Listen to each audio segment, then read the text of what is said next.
The Strange Case of Dr. Jekyll and Mr. Hyde. Henry Jekyll's full statement of the case.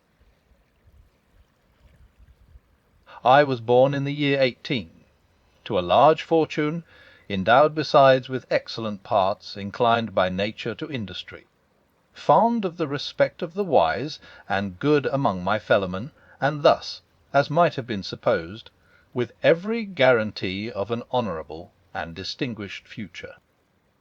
And indeed the worst of my faults was a certain impatient gaiety of disposition, such as has made the happiness of many, but such as I found it hard to reconcile with my imperious desire to carry my head high, and wear a more than commonly grave countenance before the public. Hence it came about that I concealed my pleasures, and that when I reached years of reflection, and began to look round me and take stock of my progress and position in the world, I stood already committed to a profound duplicity of life. Many a man would have even blazoned such irregularities as I was guilty of, but from the high views that I had set before me, I regarded and hid them with an almost morbid sense of shame. It was thus rather the exacting nature of my aspirations than any particular degradation in my faults that made me what I was, and, with even a deeper trench than in the majority of men, severed in me those provinces of good and ill which divide and compound man's dual nature. In this case I was driven to reflect deeply and inveterately on that hard law of life, which lies at the root of religion, and is one of the most plentiful springs of distress. Though so profound a double-dealer, I was in no sense a hypocrite. Both sides of me were in dead earnest. I was no more myself when I laid aside restraint and plunged in shame, than when I laboured, in the eye of day, at the furtherance of knowledge or the relief of sorrow and suffering. And it chanced that the direction of my scientific studies, which led wholly towards the mystic and the transcendental, reacted and shed a strong light on this consciousness of the perennial war among my members. With every day, and from both sides of my intelligence, the moral and the intellectual, I thus drew steadily near to that truth, by whose partial discovery I have been doomed to such a dreadful shipwreck, that man is not truly one, but truly two. I say two, because the state of my own knowledge does not pass beyond that point. Others will follow, others will outstrip me on the same lines, and I hazard the guess that man will be ultimately known for a mere polity of multifarious, incongruous and independent denizance. I, for my part, from the nature of my life, advanced infallibly in one direction, and in one direction only. It was on the moral side, and in my own person, that I learned to recognize the thorough and primitive duality of man. I saw that, of the two natures that contended in the field of my consciousness, even if I could rightly be said to be either, it was only because I was radically both, and from an early date, even before the course of my scientific discoveries had begun to suggest the most naked possibility of such a miracle. I had learned to dwell with pleasure, as a beloved daydream, on the thought of the separation of these elements. If each, I told myself, could be housed in separate identities, life would be relieved of all that was unbearable, the unjust might go his way, delivered from the aspirations and remorse of his more upright twin, and the just could walk steadfastly and securely on his upward path, doing the good things in which he found his pleasure, and no longer exposed to disgrace and penitence by the hands of this extraneous evil. It was the curse of mankind that these incongruous faggots were thus bound together, that in the agonized womb of consciousness these polar twins should be continuously struggling. How, then, were they dissociated? I was so far in my reflections when, as I have said, a side light began to shine upon the subject from the laboratory table. I began to perceive more deeply than it has ever yet been stated the trembling immateriality, the mist-like transience, of this seemingly so solid body in which we walk attired. Certain agents I found to have the power to shake and pluck back that fleshly vestment, even as a wind might toss the curtains of a pavilion. For two good reasons I will not enter deeply into this scientific branch of my confession. First, because I have been made to learn that the doom and burthen of our life is bound for ever on man's shoulders, and when the attempt is made to cast it off, it but returns upon us with more unfamiliar and more awful pressure. Second, because, as my narrative will make Allah's too evident, my discoveries were incomplete. Enough, then, that I not only recognized my natural body from the mere aura and effulgence of certain of the powers that made up my spirit, but managed to compound a drug by which these powers should be dethroned from their supremacy, and a second form and countenance substituted, none the less natural to me, because they were the expression and bore the stamp of lower elements in my soul. I hesitated long before I put this theory to the test of practice. I knew well that I risked death for any drug that so potently controlled and shook the very fortress of identity, might, by the least scruple of an overdose, or at the least inopportunity in the moment of exhibition, utterly blot out that immaterial tabernacle which I looked to it to change. But the temptation of a discovery so singular and profound at last overcame the suggestions of alarm. I had long since prepared my tincture.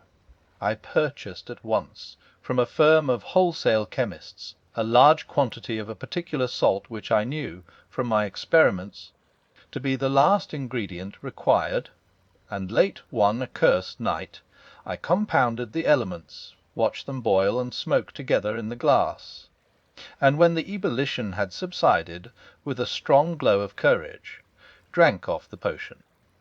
The most racking pangs succeeded, a grinding in the bones, deadly nausea, and a horror of the spirit that cannot be exceeded at the hour of birth or death. Then these agonies began swiftly to subside, and I came to myself as if out of a great sickness. There was something strange in my sensations, something indescribably new and, from its very novelty, incredibly sweet. I felt younger, lighter, happier in body. Within I was conscious of a heady recklessness, a current of disordered sensual images running like a mill race in my fancy, a solution of the bonds of obligation, an unknown but not an innocent freedom of the soul. I knew myself, at the first breath of this new life, to be more wicked, tenfold more wicked, sold a slave to my original evil, and the thought, in that moment, braced and delighted me like wine. I stretched out my hands, exulting in the freshness of these sensations, and in the act I was suddenly aware that I had lost in stature. There was no mirror at that date in my room. That which stands beside me as I write was brought there later on, and for the very purpose of these transformations. The night, however, was far gone into the morning. The morning, black as it was nearly ripe for the conception of the day. The inmates of my house were locked in the most rigorous hours of slumber, and I determined, flushed as I was with hope and triumph, to venture in my new shape as far as to my bedroom. I crossed the yard, wherein the constellations looked down upon me. I could have thought, with wonder, the first creature of that sort that their unsleeping vigilance had yet disclosed to them. I stole through the corridors, a stranger in my own house, and coming to my room, I saw for the first time the appearance of Edward Hyde. I must here speak by theory alone, saying not that which I know, but that which I suppose to be most probable. The evil side of my nature, to which I had now transferred the stamping efficacy, was less robust and less developed than the good which I had just deposed. Again, in the course of my life, which had been, after all, 9/10 a life of effort, virtue and control, it had been much less exercised and much less exhausted. And hence, as I think, it came about that Edward Hyde was so much smaller, slighter, and younger than Henry Jekyll. Even as good shone upon the countenance of the one, evil was written broadly and plainly on the face of the other. Evil, besides, which I must still believe to be the lethal side of man, had left on that body an imprint of deformity and decay. And yet when I looked upon that ugly idol in the glass, I was conscious of no repugnance, rather of a leap of welcome. This too was myself. It seemed natural and human. In my eyes it bore a livelier image of the spirit. It seemed more express and single than the imperfect and divided countenance I had been hitherto accustomed to call mine. And in so far I was doubtless right.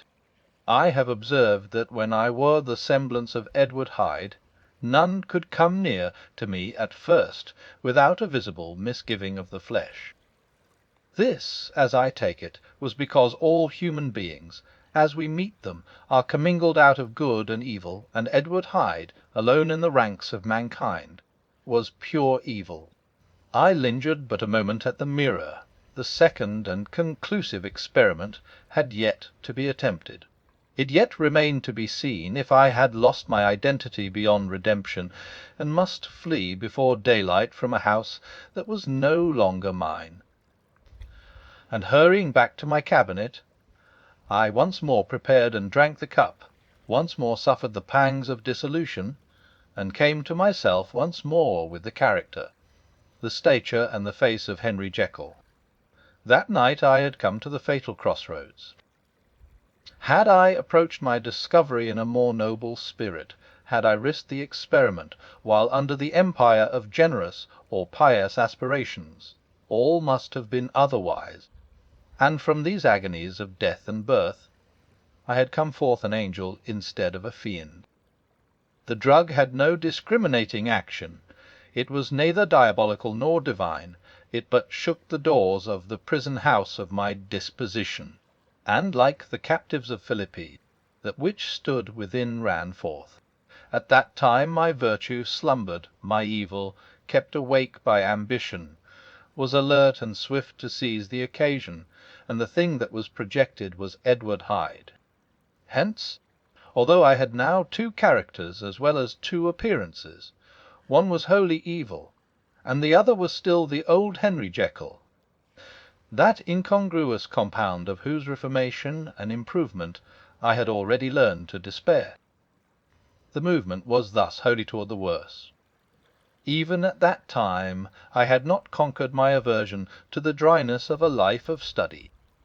I would still be merrily disposed at times, and as my pleasures were to say the least, undignified, and I was not only well known and highly considered, but growing towards the elderly man, this incoherency of my life was daily growing more unwelcome.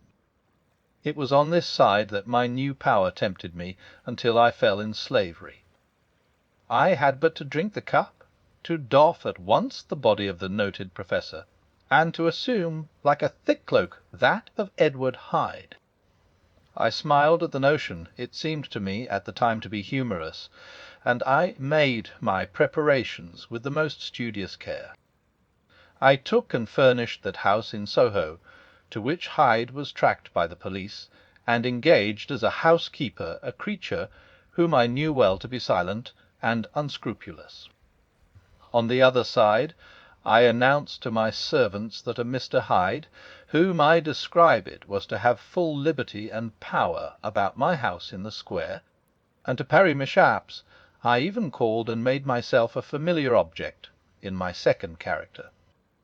I next drew up that will to which you so much objected, so that if anything befell me in the person of Dr. Jekyll, I could enter on that of Edward Hyde without pecuniary loss.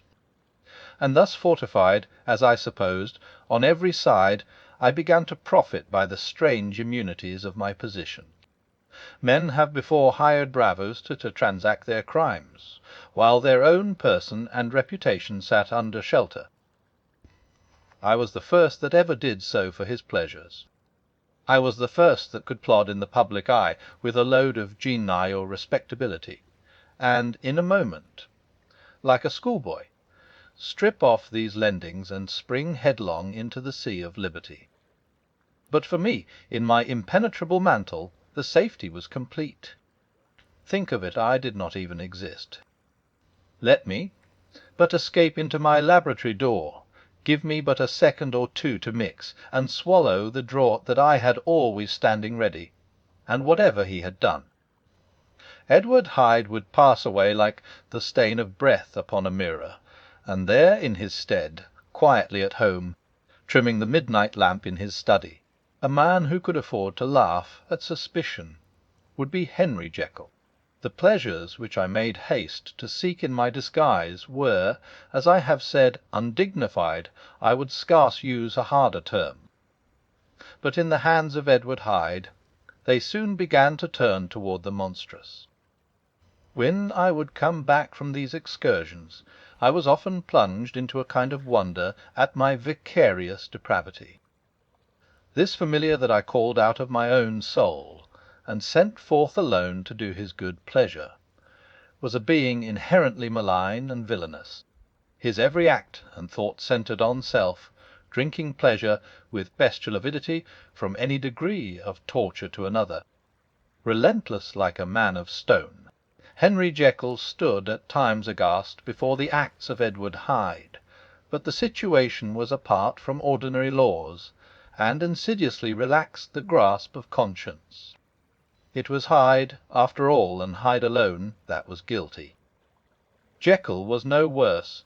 He woke again to his good qualities, seemingly unimpaired.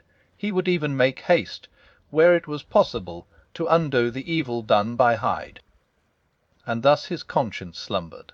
Into the details of the infamy at which I thus connived, for even now I can scarce grant that I committed it, I have no design of entering.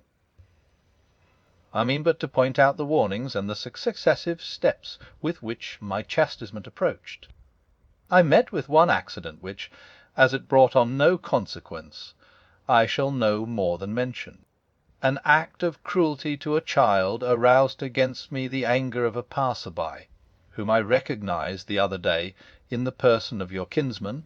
The doctor and the child's family joined him. There were moments when I feared for my life, and at last, in order to pacify their too just resentment, Edward Hyde had to bring them to the door, and pay them in a cheque drawn in the name of Henry Jekyll. But this danger was easily eliminated from the future by opening an account at another bank in the name of Edward Hyde himself, and when, by sloping my own hand backward, I had supplied my double with a signature, I thought I sat beyond the reach of fate. Some 2 months before the murder of Sir Danvers, I had been out for one of my adventures, had returned at a late hour, and woke the next day in bed with somewhat odd sensations. It was in vain I looked about me, in vain I saw the decent furniture and tall proportions of my room in the square, in vain that I recognized the pattern of the bed curtains and the design of the mahogany frame. Something still kept insisting that I was not where I was, her quality of that I had not wakened where I seemed to be, but in the little room in Soho where I was accustomed to sleep in the body of Edward Hyde. I smiled to myself, and in my psychological way began lazily to inquire into the elements of this illusion occasionally, even as I did so, dropping back into a comfortable morning doze. I was still so engaged when, in one of my more wakeful moments, my eyes fell upon my hand. Now the hand of Henry Jekyll, as you have often remarked, was professional in shape and size. It was large, firm, white, and comely. But the hand which I now saw, clearly enough, in the yellow light of a mid-London morning, lying half shut on the bedclothes, was lean, corded, knuckly, of a dusky pallor, and thickly shaded with a swart growth of hair. It was the hand of Edward Hyde. I must have stared upon it for near half a minute, sunk as I was in the mere stupidity of wonder, before terror woke up in my breast as sudden and startling as the crash of cymbals, and bounding from my bed I rushed to the mirror. At the sight that met my eyes, my blood was changed into something exquisitely thin and icy. Yes, I had gone to bed Henry Jekyll, I had awakened Edward Hyde. How was this to be explained? I asked myself, and then, with another bound of terror, how was it to be remedied? It was well on in the morning. The servants were up. All my drugs were in the cabinet. A long journey down 2 pair of stairs, through the back passage, across the open court, and through the anatomical theatre, from where I was then standing horror-struck. It might indeed be possible to cover my face, but of what use was that, when I was unable to conceal the alteration in my stature? And then, with an overpowering sweetness of relief, it came back upon my mind that the servants were already used to the coming and going of my second self. I had soon dressed, as well as I was able, in clothes of my own size, had soon passed through the house, where Bradshaw stared and drew back at seeing Mr. Hyde at such an hour, and in such a strange array, and 10 minutes later. Dr. Jekyll had returned to his own shape, and was sitting down, with a darkened brow, to make a feint of breakfasting. Small indeed was my appetite. This inexplicable incident, this reversal of my previous experience, seemed, like the Babylonian finger on the wall, to be spelling out the letters of my judgment, and I began to reflect more seriously than ever before on the issues and possibilities of my double existence. That part of me which I had the power of projecting had lately been much exercised and nourished. It had seemed to me of late as though the body of Edward Hyde had grown in stature, as though, when I wore that form, I were conscious of a more generous tide of blood. And I began to spy a danger that, if this were much prolonged, the balance of my nature might be permanently overthrown, the power of voluntary change be forfeited, and the character of Edward Hyde become irrevocably mine. The power of the drug had not been always equally displayed. Once, very early in my career, it had totally failed me. Since then I'd been obliged on more than one occasion to double, and once, with infinite risk of death, to treble the amount, and these rare uncertainties had cast hither the sole shadow on my contentment. Now, however, and in the light of that morning's accident, I was led to remark that whereas, in the beginning, the difficulty had been to throw off the body of Jekyll, it had of late gradually but decidedly transferred itself to the other side. All things therefore seemed to point to this, that I was slowly losing hold of my original and better self, and becoming slowly incorporated with my second and worse. Between these two I now felt I had to choose. My two natures had memory in common, but all other faculties were most unequally shared between them. The Jekyll who was composite now with the most sensitive apprehensions, now with a greedy gusto, projected and shared in the pleasures and adventures of Hyde. But Hyde was indifferent to Jekyll, or but remembered him, as the mountain bandit remembers the cavern in which he conceals himself from pursuit. Jekyll had more than a father's interest, Hyde had more than a son's indifference. To cast in my lot with Jekyll was to die to those appetites which I had long secretly indulged, and had of late begun to pamper. To cast it in with Hyde was to die to 1,000 interests and aspirations, and to become, at a blow and for ever, despised and friendless.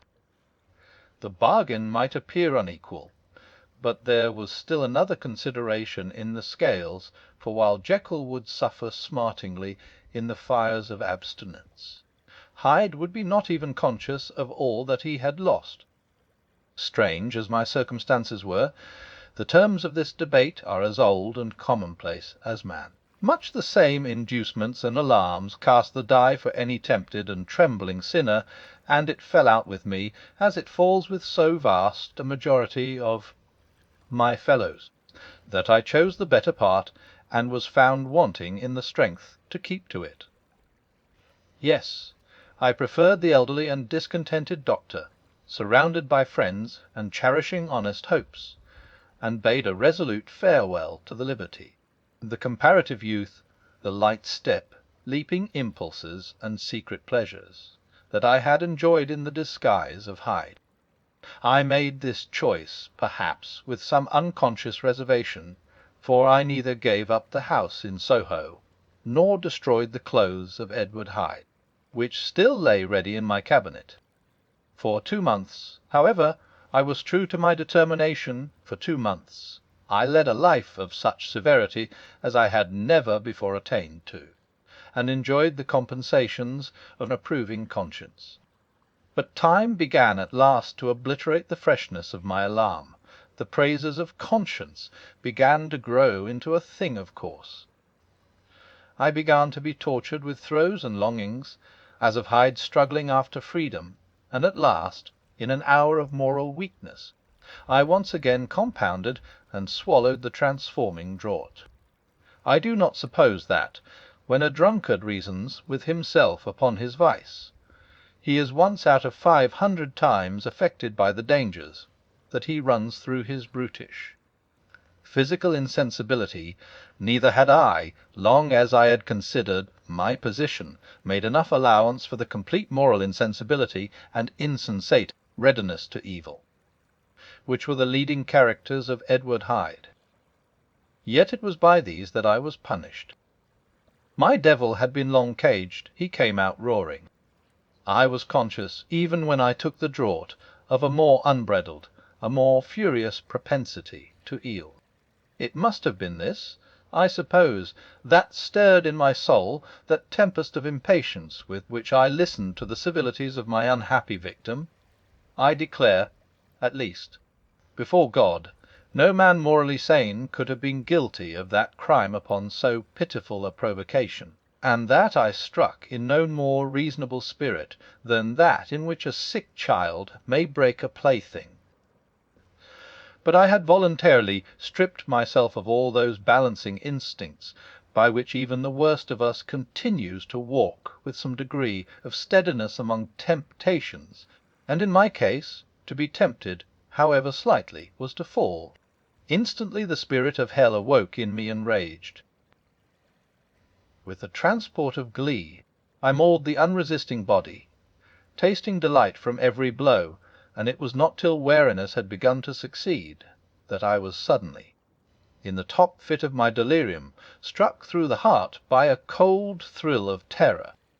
A mist dispersed, I saw my life to be forfeit, and fled from the scene of these excesses, at once glorying and trembling, my lust of evil gratified and stimulated, my love of life screwed to the topmost peg. I ran to the house in Soho, and to make assurance doubly sure, destroyed my papers. Thence I set out through the lamplit streets in the same divided ecstasy of mind, gloating on my crime, lithe-headedly devising others in the future, and yet still hastening and still hearkening in my wake for the steps of the avenger. Hyde had a song upon his lips as he compounded the draught, and as he drank it pledged the dead man. The pangs of transformation had not done tearing him, before Henry Jekyll, with streaming tears of gratitude and remorse, had fallen upon his knees and lifted his clasped hands to God. The veil of self-indulgence was rent from head to foot.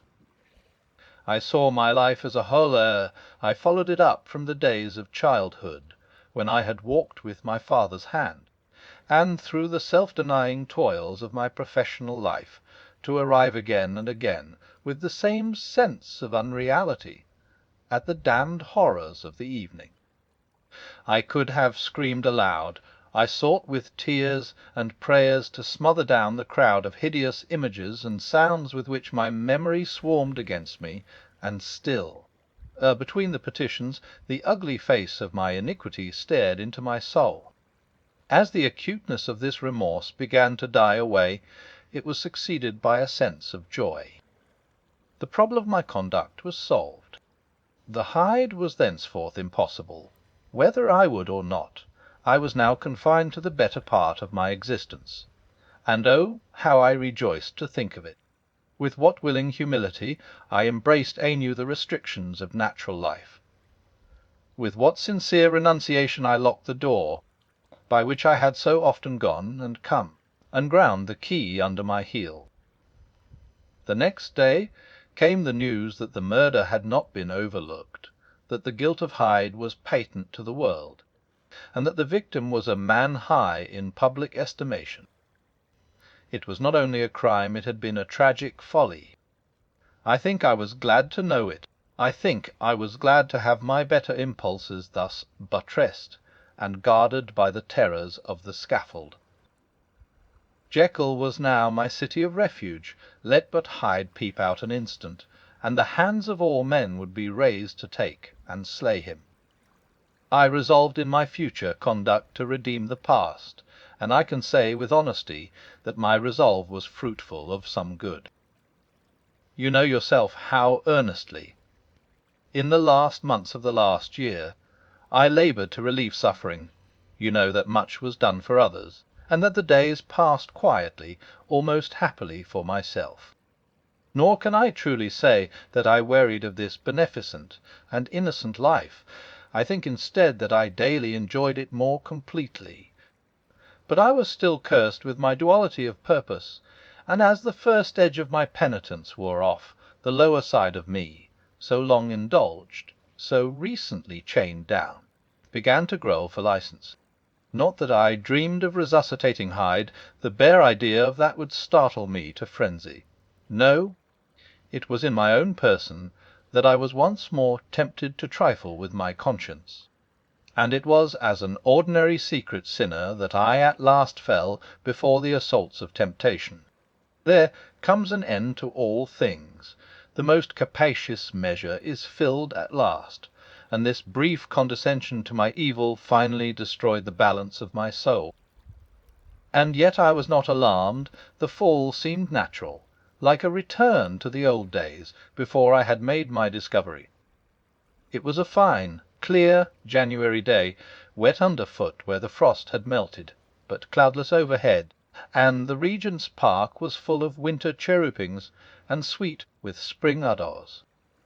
I sat in the sun on a bench, the animal within me licking the chops of memory, the spiritual side a little drowsed, promising subsequent penitence, but not yet moved to begin. After all, I reflected, I was like my neighbours, and then I smiled, comparing myself with other men, comparing my active goodwill with the lazy cruelty of their neglect. And at the very moment of that vainglorious thought, a qualm came over me, a horrid nausea, and the most deadly shuddering. These passed away, and left me faint, and then, as in its turn faintness subsided, I began to be aware of a change in the temper of my thoughts, a greater boldness, a contempt of danger, a solution of the bonds of obligation. I looked down. My clothes hung formlessly on my shrunken limbs. The hand that lay on my knee was corded and hairy. I was once more Edward Hyde. A moment before I had been safe of all men's respect, wealthy, beloved, the cloth laying for me in the dining-room at home, and now I was the common quarry of mankind, hunted, houseless, a known murderer, thrall to the gallows. My reason wavered, but it did not fail me utterly. I have more than once observed that in my second character my faculties seemed sharpened to a point, and my spirits more tensely elastic. Thus it came about that, where Jekyll perhaps might have succumbed, Hyde rose to the importance of the moment. My drugs were in one of the presses of my cabinet. How was I to reach them? That was the problem that, crushing my temples in my hands, I set myself to solve. The laboratory door I had closed. If I sought to enter by the house, my own servants would consign me to the gallows. I saw I must employ another hand, and thought of Lennion. How was he to be reached? How persuaded? Supposing that I escaped capture in the streets, how was I to make my way into his presence? And how should I, an unknown and displeasing visitor, prevail on the famous physician to rifle the study of his colleague, Dr. Jekyll? Then I remembered that of my original character one part remained to me. I could write my own hand, and once I had conceived that kindling spark, the way that I must follow became lighted up from end to end. Thereupon I arranged my clothes as best I could, and summoning a passing hansom, drove to an hotel in Portland Street, the name of which I chanced to remember. At my appearance, a stare which was indeed comical enough, however tragic a fate these garments covered, the driver could not conceal his mirth. I gnashed my teeth upon him with a gust of devilish fury, and the smile withered from his face, happily for him, yet more happily for myself, for in another instant I had certainly dragged him from his perch. At the inn, as I entered, I looked about me with so black a countenance as made the attendants tremble. Not a look did they exchange in my presence, but obsequiously took my orders, led me to a private room, and brought me wherewithal to write.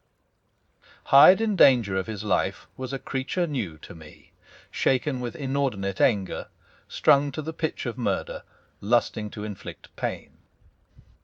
Yet the creature was astute, mastered his fury with a great effort of the will, composed his two important letters, one to Lanyon and one to Poole, and that he might receive actual evidence of their being posted, sent them out with directions that they should be registered.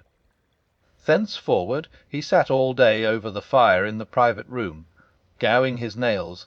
There he dined, sitting alone with his fears, the waiter visibly quailing before his eye, and thence, when the night was fully come, he set forth in the corner of a closed cab, and was driven to and fro about the streets of the city. He, I say, I cannot say I. That child of hell had nothing human, nothing lived in him but fear and hatred. And when at last, thinking the driver had begun to grow suspicious, he discharged the cab and ventured on foot, attired in his misfitting clothes, an object marked out for observation, into the midst of the nocturnal passengers, these two base passions raged within him like a tempest. He walked fast, hunted by his fears, chattering to himself, skulking through the less frequented thoroughfares, counting the minutes that still divided him from midnight. Once a woman spoke to him, offering, I think, a box of lights. He smote her in the face, and she fled. When I came to myself at Lenyon's, the horror of my old friend perhaps affected me somewhat. I do not know. It was at least but a drop in the sea to the abhorrence with which I looked back upon these hours.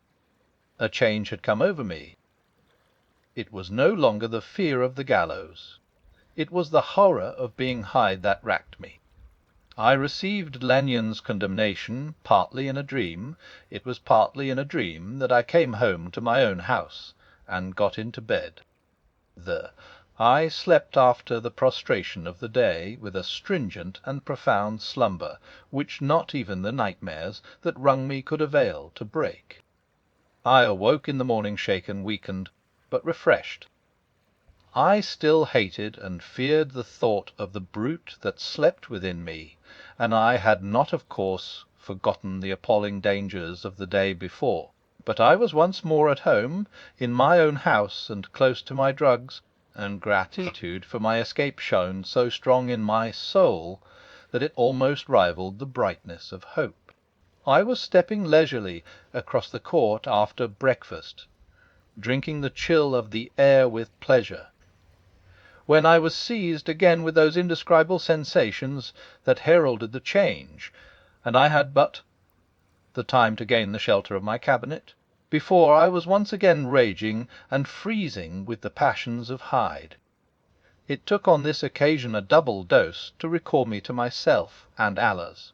6 hours after, as I sat looking sadly in the fire, the pangs returned, and the drug had to be administered. In short, from that day forth it seemed only by a great effort, as of gymnastics, and only under the immediate stimulation of the drug, that I was able to wear the countenance of Jekyll. At all hours of the day and night I would be taken with the premonitory shudder, above all, if I slept, or even dozed for a moment in my chair. It was always as Hyde that I awakened.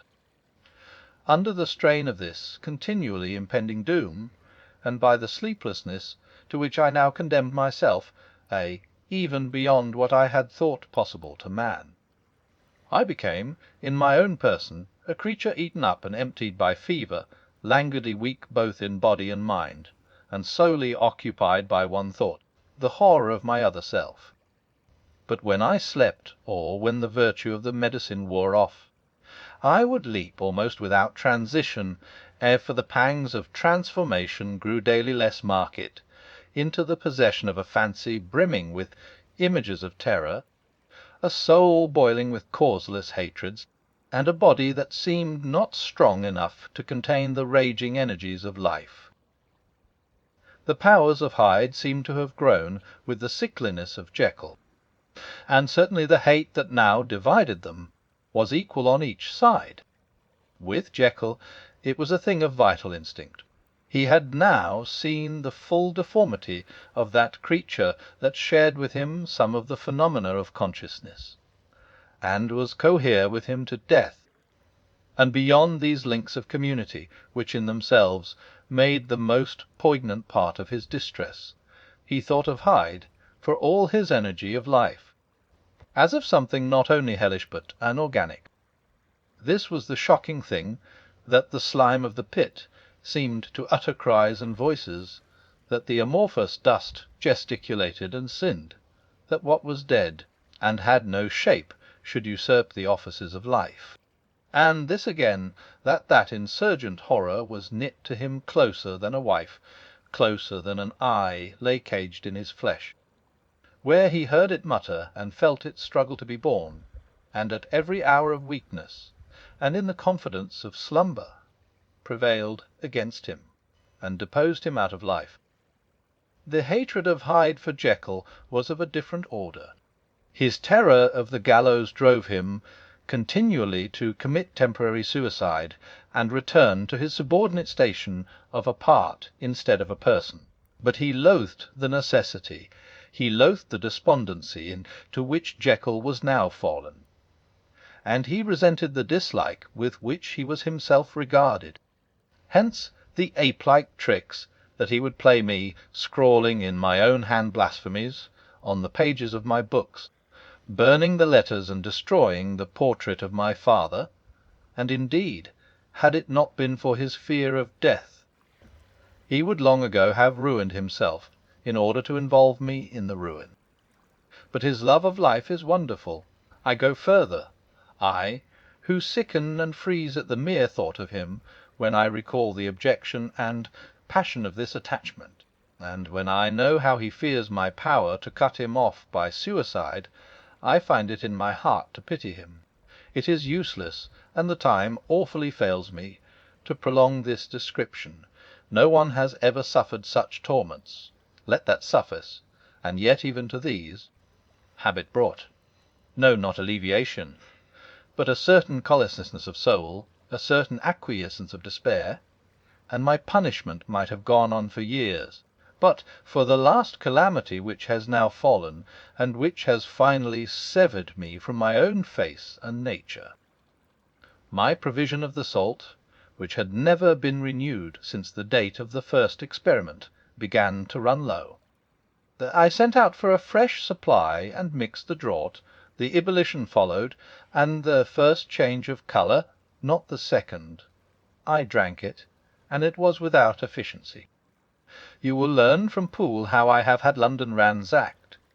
It was in vain, and I am now persuaded that my first supply was impure, and that it was that unknown impurity which lent efficacy to the draught. About a week has passed, and I am now finishing this statement under the influence of the last of the old powders. This, then, Is the last time, short of a miracle, that Henry Jekyll can think his own thoughts or see his own face, and now how sadly altered! In the glass. Nor must I delay long to bring my writing to an end, for if my narrative has hitherto escaped destruction, it has been by a combination of great prudence and great good luck. Should the throes of change take me in the act of writing it, Hyde will tear it in pieces; but if some time shall have elapsed after I laid it by, his wonderful selfishness and circumscription to the moment will probably save it once again from the action of his ape-like spite. And indeed the doom that is closing on us both has already changed and crushed him. Half an hour from now, when I shall again and for ever reindue that hated personality, I know how I shall sit shuddering and weeping in my chair, or continue, with the most strained and fear-struck ecstasy of listening, to pace up and down this room, my last earthly refuge, and give ear to every sound of menace. Will Hyde die upon the scaffold, or will he find courage to release himself at the last moment? God knows I am careless. This is my true hour of death, and what is to follow concerns another than myself. Here, then, as I lay down the pen and proceed to seal up my confession, I bring the life of that unhappy Henry Jekyll to an end.